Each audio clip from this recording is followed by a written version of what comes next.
This is FYI News 13, brought to you by SSPTV and the Hazleton Standard Speaker. For your information, another year of Camp Cadet is in the books. We'll show you some of what these campers went through this year next. Hello and welcome to FYI Weekend. I'm Ken Carroll. Let's jump right into it. A recent trip to the United States border with Mexico has confirmed the concerns of Congressman Lou Barletta and his fears for national security. We talked with him recently about his trip to Texas and what will come out of the hearings that are being held on the border crisis. It was an eye-opening experience, to see not only children, but also young adults who were there. And, not all of them, as I said, were just small infants. I think our national security is at risk right now because the Border Patrol is literally running daycare centers. Barletta believes that the National Guard should be called in. While our Border Patrol is literally running daycare camps, changing diapers, warming formula, drug dealers, the terrorists, gang members are able to easily access our country.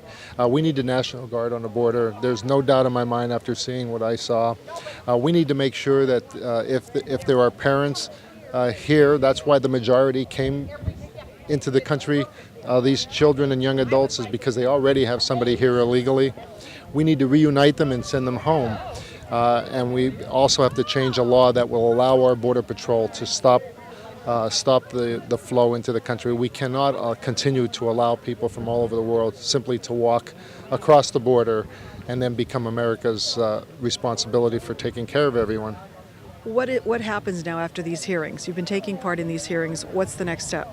Well, we're going to make recommendations, and we'll talk to our colleagues about our findings and what we've learned on the trip. And I think the first thing that we need to do, what I saw, is reverse the 2008 law that hand-ties the Border Patrol from sending these minors home when they cross the border. They are running right into the arms of the Border Patrol because they know that we can't send them home.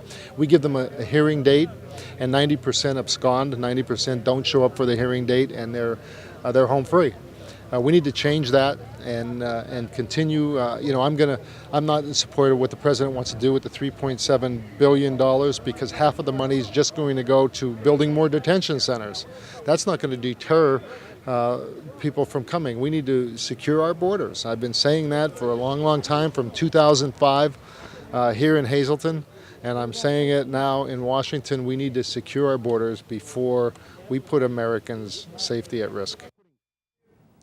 Congressman Barletta is also co-sponsoring a bill that would require a 30-day public comment period for states and communities before the children coming into our country can be placed in a community. The move was triggered after the former MNSEC facility was eyed as a possible location to house children crossing the border. Hazleton is no longer being considered. The congressman also wants to know who will keep track of the children once they've been placed with either relatives, a community facility, or a foster family while they wait a deportation hearing.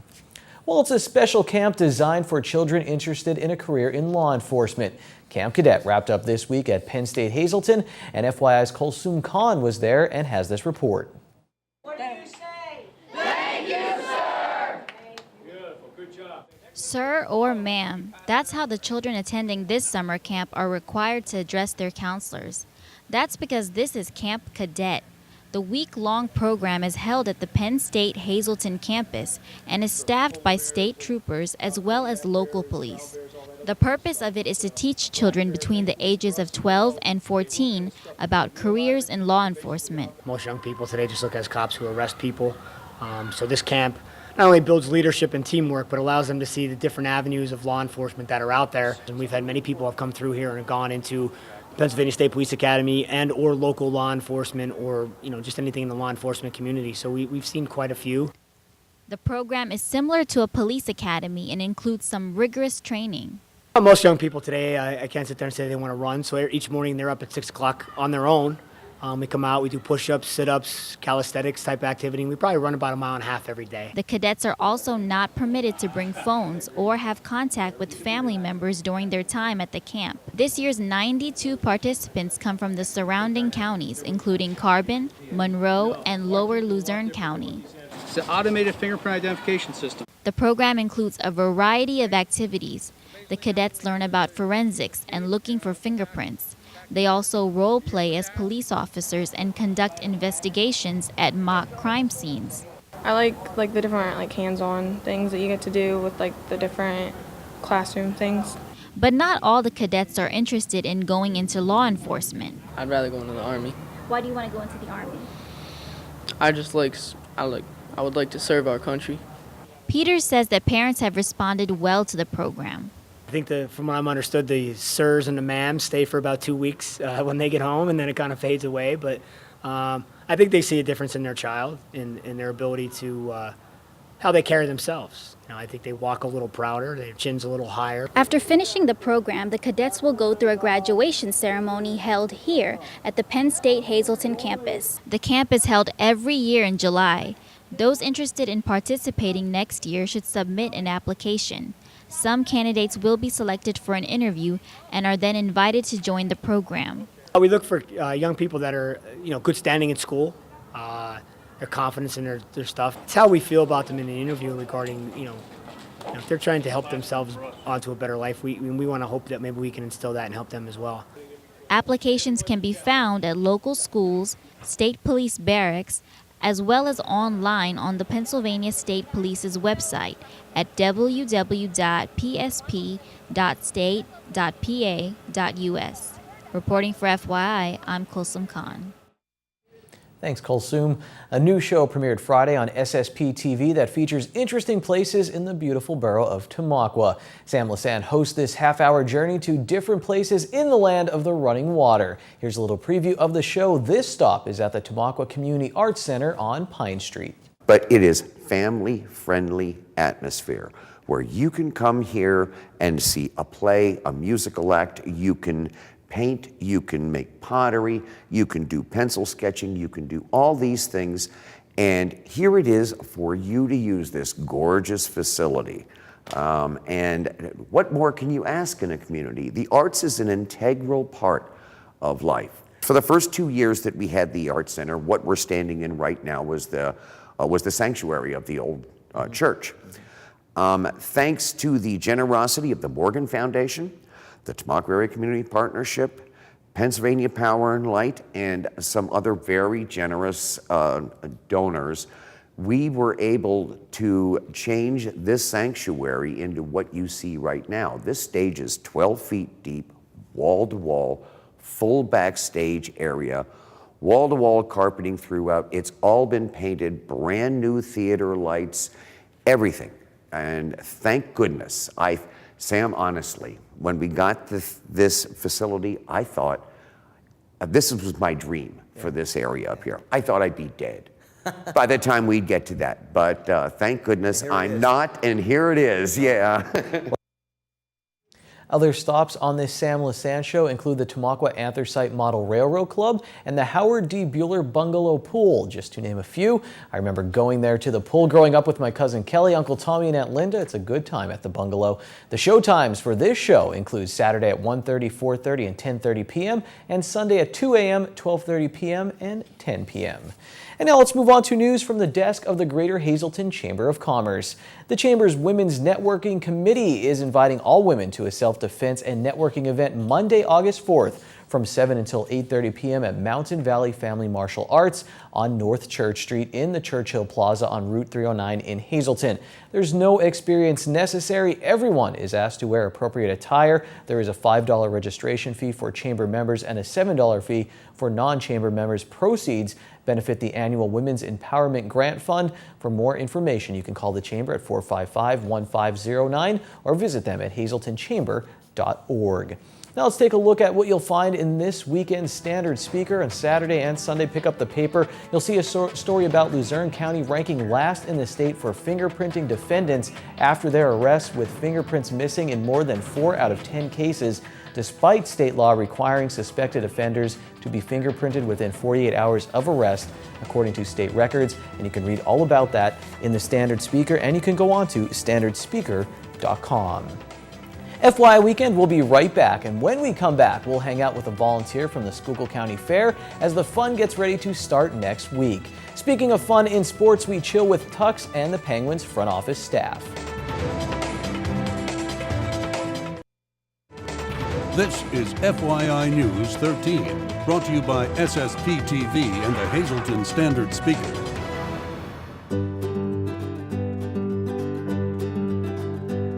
Back here in your community on FYI Weekend, we're at the Nescapec State Park with Diane Maddle, and we're talking about becoming a volunteer, enjoying the outdoors, and learning a lot about Mother Nature and what northeastern Pennsylvania has to offer. DCNR has a great conservation volunteer program where you can give a few hours of your time to help your local state park or forest. We have a great website. You can go on dcnr.state.pa.us to the quick links and check out the conservation volunteer link. And right there you can sign up to be a volunteer, putting down any parks that you're interested in volunteering at. And when there are events that are occurring, we will contact you through that website and through an email database and contact you when we have things going on. Here at the park, we have a few events coming up. One is on July the 12th from 9 to 11 in the morning. And for those that work, you can come out on August 14th from 6 to 8 in the evening and give back a couple of hours. We'll be doing some landscaping possibly here around our office and our butterfly garden area, or trimming a trail, or picking litter, that sort of thing. And then in September, we have a great, a larger event called National Public Lands Day. It's the last Saturday in September, and we always have a bigger event for half of the day, and we have several projects that are going on simultaneously. Now, if someone needs information, but maybe they're not savvy with the computer, how can they reach you? Oh, they can just call us here at the park, 403-2006, and we'll be happy to help them out. And you can volunteer in any way? Yes, we have maintenance volunteers if you're interested in working with young kids. We do also have our education program, and sometimes we often need assistance with crafts and things that we do with our nature camps and things like that. If you're a Boy Scout, we always have room for help from volunteer Boy Scout groups, and if an Eagle Scout is looking for a project, we always have Eagle Scouts down here doing things as well. Always something going on at all of our parks, not only here at Nescapec. Right, so over at Hickory Run State Park, Lehigh Gorge State Park, I'm sure over at Tuscarora and Locust Lake, they're always looking for volunteers as well. So check out our conservation volunteer program. And get involved in nature here in northeastern Pennsylvania. We're back here next Saturday on FYI Weekend.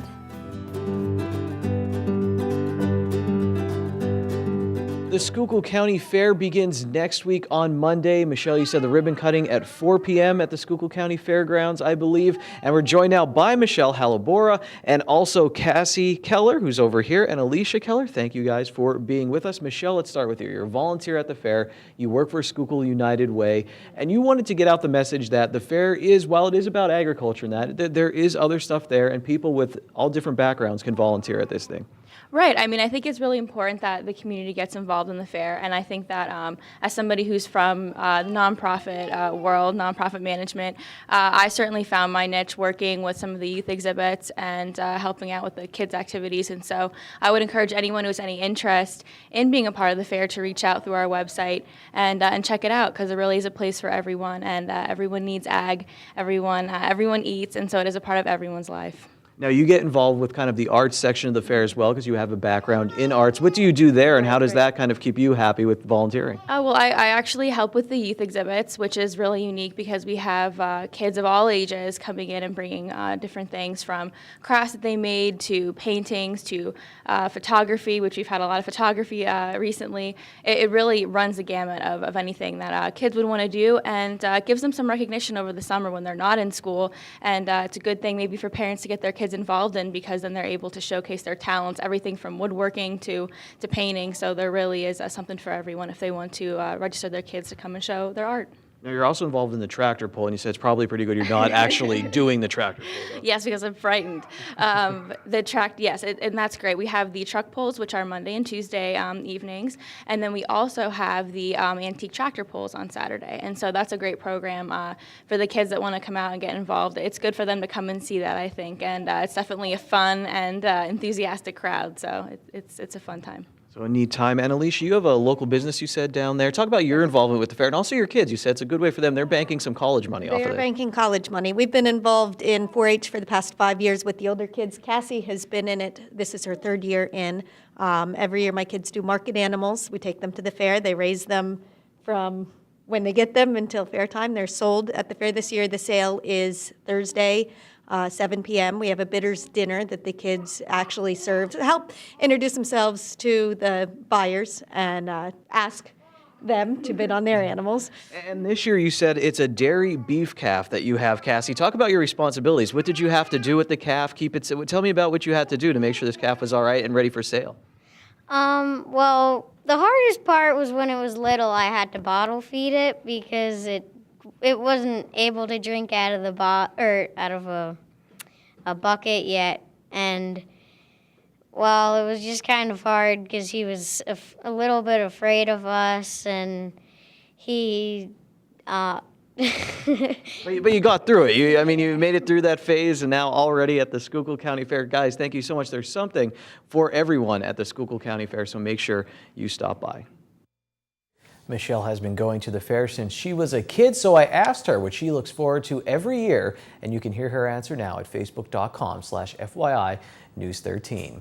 Well, wait until you hear this community calendar. The Roman Catholic parishes of Shenandoah and Lost Creek, they're having their annual bazaar Friday through Sunday at the grounds of St. Stanislaus Church on Cherry and West Streets in Shenandoah. On Saturday, the hours are from 4 to 11. On Sunday, from 4 to 9. And of course, it will include great homemade food. There will be bingo as well. Entertainment by Good Times Variety Band. That's on Saturday. And Sunday, the entertainment is solid gold. But how about this? Mega prizes. A Fisher-Price Power Wheels Ford Mustang, an Apple iPad mini, a flat screen TV, an Xbox One console, and much more. So make sure you go. That's the only way you can win. There's more FYI ahead. Sports is next. Please stay tuned for that.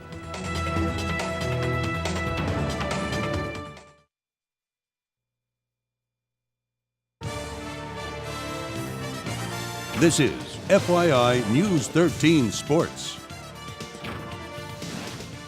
Just so you know, I had little control over this weekend's sports feature. You'll see why in a moment. We feature a lot of athletes on the Sportscast, but right now it's all about the fans. There's something different about this car wash. I can't put my finger on it, but This is going to be bad, isn't it? I'll hold it. I want to hold it.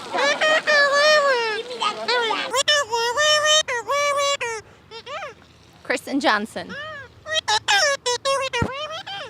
Yeah, we love to come to the Penguins game. it's no wonder that Kristen Johnson understands Penguin. She's a Wilkes-Barre Scranton Penguins season ticket holder. This car wash is for season ticket holders and their family and friends, and it's the brainchild of the Pens Director of Fan Services, Brian Troiano.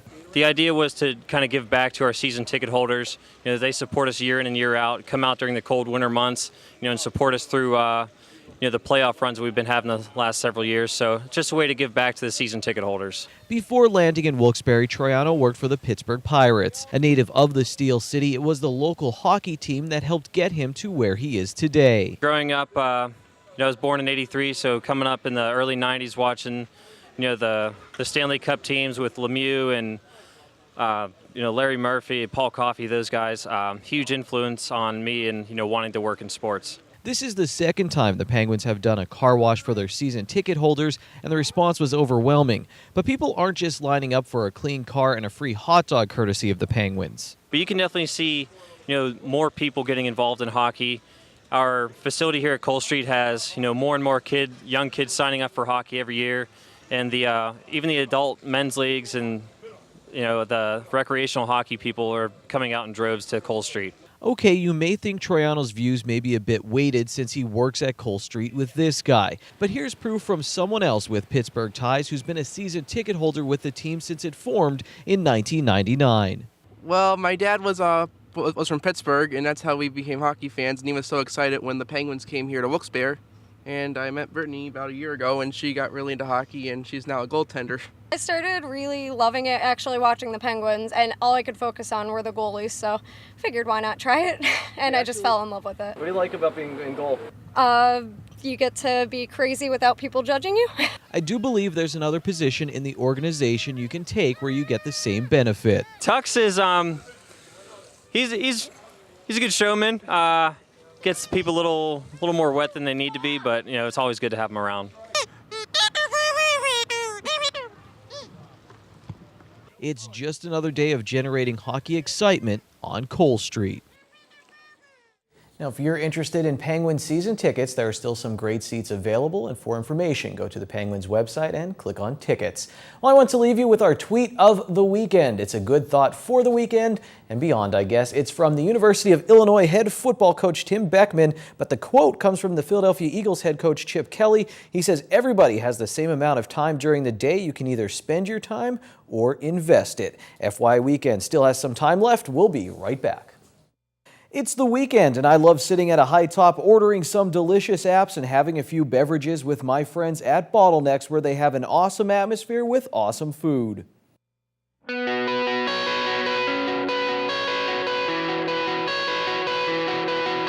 again, and here I am at the Hazleton Animal Shelter with Zeus. Zeus here is a little approximately 6-month-old domestic shorthair. He's very friendly, both with people and other cats, being in equal parts playful and affectionate. He's already neutered and tested for feline leukemia and is currently up to date on all of his shots as well. And one thing that makes little Zeus here sort of unique is he almost has a pastel coloring to him. He has a gray and white tabby pattern throughout most of his body, but in the front along his paws he has some beige on him, which almost technically makes him a pastel tortie, which would make him very rare because most calicos or tortoiseshells tend to be females. So if you're looking for a unique, friendly, and playful little cat, Zeus here would be perfect for any home. Now let's have a look at our dogs. And here I am with Angela. Angela is a young border collie mix who's very affectionate and very playful. She also seems to be particularly well trained when it comes to sitting and obedience. She's very people-oriented and warms up quickly with anybody who takes a few minutes with her. She's also very fast and agile and loves to fetch. Being a border collie, she's very intelligent and she likes to have a job to do and something to focus her mind, because these are very intelligent and hardworking dogs. Angela here is up to date on all of her shots and is currently scheduled to be spayed within a few days.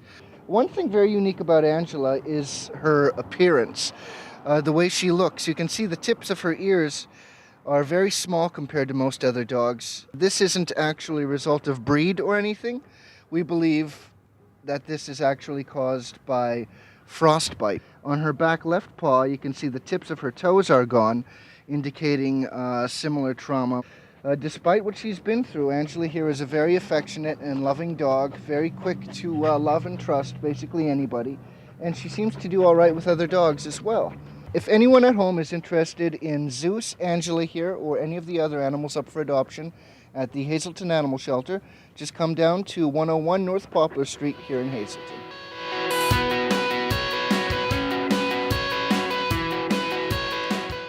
It's one strong dog, and Chris from the Animal Shelter gets our MVP on FYI for holding a mic in one hand and a cat in another. That's very impressive. Well, that's the show for this weekend. We will be back on Monday. Take it easy, everyone.